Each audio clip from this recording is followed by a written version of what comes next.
उत्तराखंड कांग्रेस के साबिक सदर किशोर उपाध्याय ने बीजेपी में शमूलियत इख्तियार कर ली है।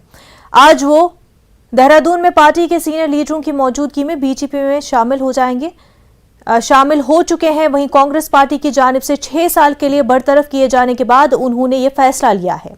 किशोर उपाध्याय ने बताया कि उत्तराखंड को तरक्की देने के लिए उन्होंने ये कदम उठाया है।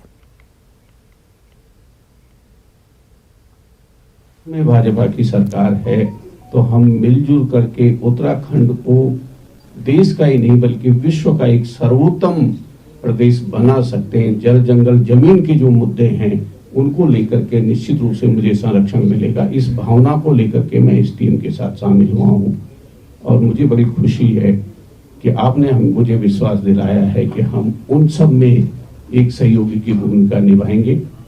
मैं किसी की आलोचना नहीं कर रहा। 45 साल तक मैं जहां रहा, मैं उन सबका बहुत धन्यवाद देता हूं और जहां मैं शामिल हो रहा हूं निश्चित रूप से मेरी भावना की रक्षा होगी। मैं इन शब्दों के साथ आप सबको बहुत बहुत धन्यवाद।